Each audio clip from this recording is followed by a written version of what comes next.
السلام علیکم. آج کی کہانی رف رف کی زبانی، صرف و نحو گرامر. شیخ سعدی کہتے ہیں کہ ایک دفعہ ایک شخص ایک کشتی میں سوار تھا اور راستے میں سفر کاٹنے کے لیے لوگ بات چیت کرتے ہیں. تو اس نے کشتی والے سے پوچھا کہ کیا تمہیں صرف و نحو کا علم آتا ہے؟ تو وہ ملاح تھوڑا شرمندہ ہوا اور اس نے کہا کہ جناب نہیں، مجھے تو صرف و نحو کا کوئی علم نہیں ہے. تو اس شخص نے اسے کہا تیری تو ساری زندگی برباد ہو گئی. اس نے کہا کہ تیری تو آدھی زندگی برباد ہو گئی. تو وہ اس کو بہت افسوس ہوا کہ میں نے زندگی میں یہ علم نہیں سیکھا.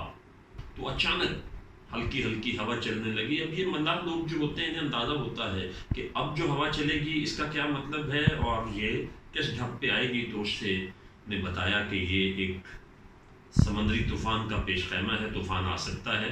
تو آپ مجھے بتائیے کہ آپ کو تیرنا آتا ہے؟ کیونکہ یہ کشتی لہروں کا مقابلہ نہیں کر سکے گی اور ڈوب جائیں گے ہم. تو آپ کو تیرنا آتا ہے؟ تو اس نے کہا نہیں، مجھے تو نہیں تیرنا آتا.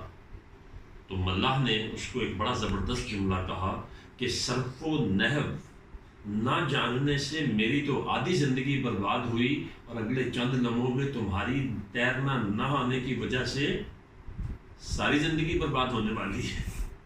تو اب یہ جو کہانی ہے یہ ہمیں ایک بہت بڑا سبق دیتی ہے کہ کوئی نالج، کوئی اسکل دنیا میں ایسی نہیں کہ جو آپ کو پازیٹیو سینس میں اگر آپ اس کو دیکھیں تو وہ آپ کو فائدہ نہ دے.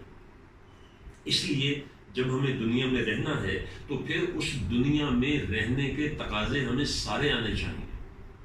میری اس بات کا مطلب قطعی مت یہ سمجھیے کہ علم ضروری نہیں ہے، علم کے ساتھ مہارت بھی آنی چاہیے. جیسے آپ دیکھیں کہ تیراکی کی کتاب پڑھ کے انسان تیرنا نہیں سیکھ سکتا، اس کے لیے ہمیں پریکٹیکل کرنا پڑتا ہے. تو لائف کی سکلز جو ہیں دے آر ویری امپورٹنٹ. دیکھیں ہمارے بچے اسکولوں کالجوں میں پڑھتے ہیں، یونیورسٹیز میں پڑھتے ہیں، لیکن جیسے پریکٹیکل لائف میں آتے ہیں تو they are not even able to interview properly. وہ انٹرویو بھی صحیح طرح سے نہیں دے سکتے. 2 لفظ لکھنے پڑے انہیں روٹین سے ہٹ کے تو وہ نہیں لکھ سکتے. تو اس لیے زندگی میں کسی ایک چیز پر انحصار نہ کریں. بہت ساری مہارتوں کا آنا یہ زندگی ہوتی ہے. کسی ایک مہارت میں یا کسی ایک قسم کی انفارمیشن کی بیس پہ ہم زندگی کامیابی سے نہیں گزار سکتے. بہت شکریہ.